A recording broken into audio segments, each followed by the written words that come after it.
তো সাধারণত আমরা অনেকেই ঝিঙের ছাল খাই না আর ঝিঙের ছাল ফেলে দেই, কিন্তু আমি ঝিঙের ছাল দিয়ে আপনাদেরকে একটা ভালো রেসিপি শেয়ার করলাম আজকে। আর আপনারা এই ভিডিওটা পুরোটা দেখুন, আর তাহলে আমি কেমনভাবে বানিয়েছি জানতে পারবেন ঝিঙের ছালের বাটা। তাহলে চলুন পুরো ভিডিওতে গিয়ে দেখে নেওয়া যাক।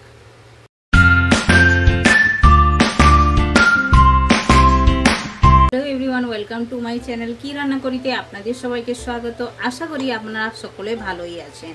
তো আমি আজ এমন একটি রেসিপি আপনাদেরকে বানিয়ে দেখাবো যেটা অনেকে খায় না, ফেলে দেয়, আবার অনেকে বানিয়েও তো খায়। তো যারা খান না একবার এই রেসিপিটা ট্রাই করবেন, এটা খেতে কিন্তু দুর্দান্ত স্বাদের হয়ে থাকে। আর যারা বানিয়েও থাকেন, খেয়েও থাকেন, আমি যেভাবে বানাচ্ছি এভাবে একবার আপনারা ট্রাই করতে পারেন। খেতে দুর্দান্ত স্বাদের হয়ে থাকে, ছোট বড় একদম সবাই চেটে পুটে খাবে এই রেসিপিটা। তো আমি আজকে বানাতে চলেছি ঝিঙের ছাল বাটা। দেখুন ঝিঙের ছাল আমি বের করে নিয়েছি। ঝিঙের ছাল বাটাটা আমি যেমনভাবে বানাবো এভাবে আপনারা একবার ট্রাই করবেন, অবশ্যই খুবই টেস্টি হয়ে থাকে, সবাই খাবে।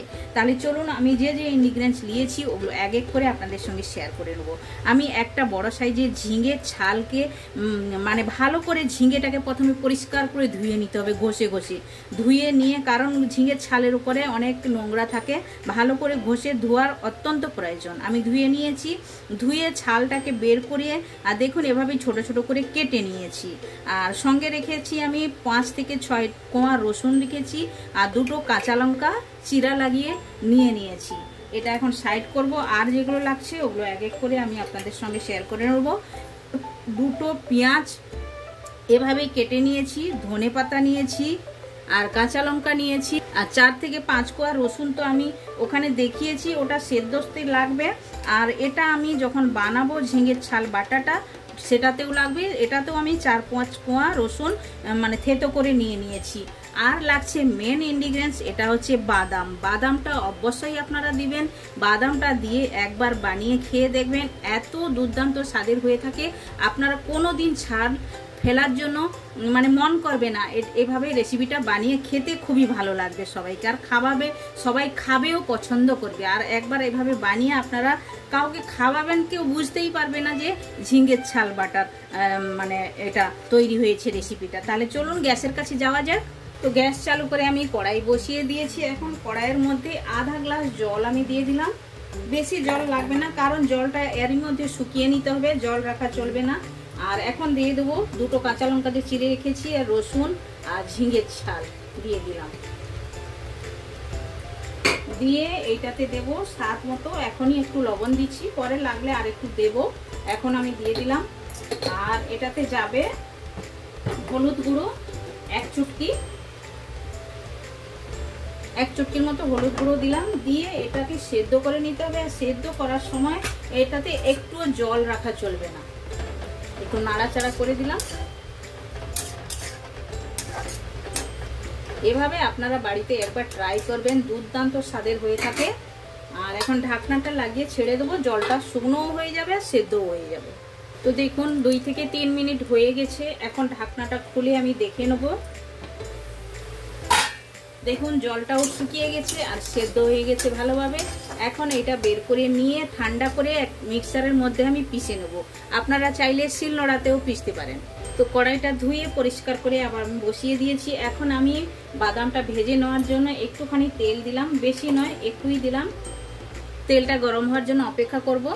তো এখন আমি দিয়ে দেবো 2টো শুকনো লঙ্কা, প্রথমে ভেজে আমি তুলে নেব, এটা সাজানোর জন্য আমি নিচ্ছি। আর লাস্টে শুকনো লঙ্কা ভাজা দিয়ে খেতেও ভালো লাগে।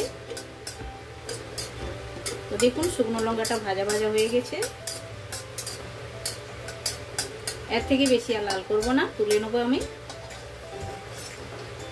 তো শুকনো লঙ্কাটা তুলে নিয়েছি। এখন ওই কড়াইতে দিয়ে দেবো বাদাম আমি 50 গ্রামের মতো নিয়েছি। আপনারা চাইলে আপনাদের হিসাবে কম বেশি করে নিতে পারেন। আর বাদামটা এভাবেই তেলের মধ্যেই আমি ভেজে এটা মিক্সারের মধ্যে পিষে নেবো। আর আমি ছালটাও যে ঝিঙ্গার ছালটাও যে ঠান্ডা করতে রেখেছি ওটাও আমি মিক্সারের মধ্যে পিষে নেব। এভাবে আপনারা একবার বাড়িতে ট্রাই করতে পারেন রেসিপি। আর রেসিপি অনেক রকমের রেসিপি আছে আমার চ্যানেলে, আপনারা আসুন দেখুন, আশা করি আপনাদের খুবই ভালো লাগবে। আর ওই রেসিপিগুলোর মধ্যে যে কোনো রেসিপি আপনাদের ভালো লেগে থাকলে আপনারা ট্রাইও করতে পারেন। আর আপনারা কোথায় কোথায় থেকে ভিডিও দেখছেন আমায় কমেন্ট করে অবশ্যই বলবেন। আর আপনারা কমেন্ট করুন আপনাদের রেসিপিগুলো কেমন লেগেছে। আর যারা আমার চ্যানেলে নতুন প্লিজ চ্যানেলটি সাবস্ক্রাইব করে নেবেন, আপনাদের কাছে আমার রিকোয়েস্ট রইল আপনারা সাবস্ক্রাইব করুন, আমার চ্যানেলে আসুন, আমায় আগে যাওয়ার জন্য আপনারা মানে একটু সাহায্য করুন, আমি আগে যেতে পারি যেন এভাবেই। আর চ্যানেলে আপনারা আসুন দেখুন, আশা করি আপনাদের ভালো লাগবে রেসিপিগুলো। আর এভাবেই করে আমি ভেজে নেবো ভালো করে। আর চ্যানেলে আমি 1 থেকে 1.5 মাস হয়ে গেল আমি কোনো মানে ননভেজ রেসিপি দেই না, কারণ ভেজই আমি দিচ্ছি। কারণ আমরা পুরো শ্রাবণ মাস ননভেজ খাই না, তাই জন্য আমি কোনো রেসিপি আপনাদের সঙ্গে শেয়ার করতে পারি না। তাই জন্য আপনাদের কাছে আমি সরি বলে নিচ্ছি। এরপরে কিন্তু গণেশ পূজা মানে শ্রাবণ মাসটা তো শেষ হয়ে গেছে, কিন্তু গণেশ পূজা তো যায় না, গণেশ পুজো আছে এখনও আমাদের এখানে 11 দিনে বোম্বেতে হয় গণেশ পুজো। তাই জন্য আমরা 11 দিনও পালি, আবার পুরো শ্রাবণ মাসও পালি।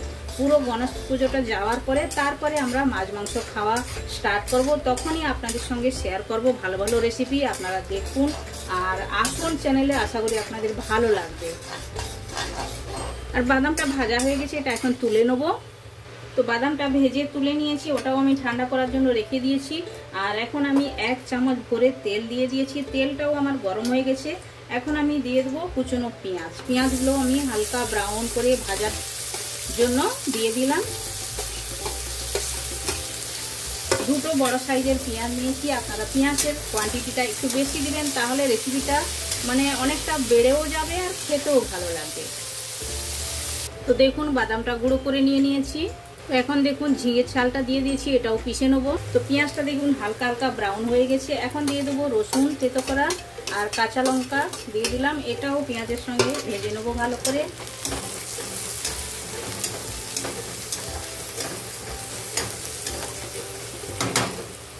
তো দেখুন মিক্সারের মধ্যে ভালোভাবে আমি বেটে নিয়েছি। আর পেঁয়াজটাও আমার ভাজা হয়ে গেছে।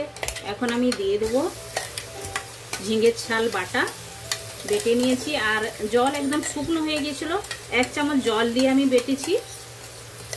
আপনারাও 1 চামচ জল দিয়ে বাটতে পারেন, কিংবা ঝিঙের ছাল যখন সেদ্ধ করবেন 1 চামচ জল থাকলেও কোনো অসুবিধা নয়, কারণ বাটাটা ভালো হয়। তাহলে একটু যদি জল আপনারা দিয়ে দেন, দিয়ে এটা একদম ভালোভাবে নাড়াচাড়া করব।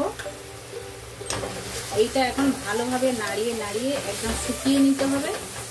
যে আমি 1 চামচ জল দিয়েছি, জলটাও ভালোভাবে শুকিয়ে নিতে হবে। তো দেখুন জলটা কতটা শুকিয়ে গেছে। এভাবেই সবসময়ের জন্য নাড়াচাড়া করে রাখতে হবে, নিচে যাতে জ্বলে না যায়। আর গ্যাসের ফ্লেমটা একদম মিডিয়ামতে রাখতে হবে, হাই করার কোনো প্রয়োজন নাই, হাই করলে একদম জ্বলে যাবে। আর দেখুন কতটাই লাল লাল করে ভেজে নিয়েছি, আরও একটু আমি শুকিয়ে নেব। এখন আমি অ্যাড করে দেবো ভেজে রাখা যে পিষে রাখা বাদাম, এটা আমি অ্যাড করে দিলাম। এইটা হচ্ছে মেন ইনগ্রিডিয়েন্টস। এইটা দিলে এই যে মানে ঝিঙের ছালের বাটাটা খেতে এত সুস্বাদু হয়ে থাকে, আপনারা এভাবে একবার বাড়িতে ট্রাই করবেন। আর দিয়ে দেবো ধনে পাতা কুচিয়ে রেখেছি। আপনাদের কাছে ধনে পাতাটা অপশনাল, যদি থাকে আপনারা দেবেন, না যদি থাকে স্কিপ করতে পারেন, থাকলে দিবেন, খুবই ভালো লাগে খেতে। আর দেখুন এভাবে ভালো করে মিশিয়ে নেবো। বাদাম গুঁড়ো তো দিয়ে দিয়েছি, ধনে পাতাও দিয়ে দিয়েছি। আর এই টাইমে আপনারা একটু লবণটা টেস্ট করে নেবেন, কারণ সেদ্ধতে তো আমি লবণ দিয়েছি, তবু লবণ যদি একটু কম হয়ে থাকে আপনারা লবণ অ্যাড করতে পারেন। দেখুন একদম শুকনো শুকনো করে নিয়েছি। এখন আমি প্লেটিং করে আপনাদেরকে দেখাচ্ছি। একদম ভালোভাবে হয়ে গেছে, দেখুন ঝুরঝুরে হয়ে গেছে সাইডে সাইডে, আর মানে কড়াই থেকে ছেড়ে যাচ্ছে। আর এইভাবে নাড়াচাড়া করে রাখতে হবে। দেখুন নিচে লেগে যাচ্ছে, লেগে যেন না যায়, এইভাবে করে নাড়াচাড়া করে ভাজা করে নিতে হবে ভালো করে। একদম সুন্দরভাবে তৈরি হয়ে গেছে। দেখুন কতটাই ভালো লাগছে দেখতে, খেতে একদম লোভনীয়। তাহলে চলুন প্লেটিং করে আপনাদেরকে দেখাচ্ছি। তাহলে আপনারা দেখুন আমি প্লেটিং করে নিয়েছি। আর ঝিঙের চালের বাটাটা আমার একদম রেডি হয়ে গেছে। এভাবে আপনারা বাড়িতে একবার ট্রাই করতে পারেন। এটা খেতে কিন্তু দুর্দান্ত স্বাদের হয়ে থাকে। গরম গরম ভাতের সঙ্গেও ভালো লাগবে, রুটির সঙ্গেও ভালো লাগবে, যেটার সঙ্গে আপনাদের মানে পছন্দ আপনারা খেতে পারেন। একবার জরুর বাড়িতে ট্রাই করবেন, অবশ্যই ট্রাই করবেন। আমি বললাম আমার কথাটা কমসে কম বিশ্বাস করে একবার ট্রাই করে দেখবেন, খুবই ভালো লাগে। তো আপনারা একবার বানান, খান, আর কমেন্ট সেকশনে গিয়ে কমেন্ট করে আমায় বলুন আপনাদের এই ঝিঙের ছালের রেসিপিটা কেমন লেগেছে। ভালো লেগে থাকলে আপনারা লাইক, শেয়ার, কমেন্ট করবেন। আর যারা এখন পর্যন্ত চ্যানেলটি সাবস্ক্রাইব করেননি, প্লিজ চ্যানেলটি সাবস্ক্রাইব করে নেবেন, বেল আইকন অবশ্যই প্রেস করবেন, তাহলে নিত্য নতুন রেসিপি আপনারা সঙ্গে সঙ্গে দেখতে পাবেন। আবার দেখা হচ্ছে নতুন কোনো রেসিপির সঙ্গে। সবাই ভালো থাকবেন, সুস্থ থাকবেন। আপনারা আপনাদের কিমতি টাইম আমায় দেওয়ার জন্য আপনাদেরকে অনেক অনেক ধন্যবাদ।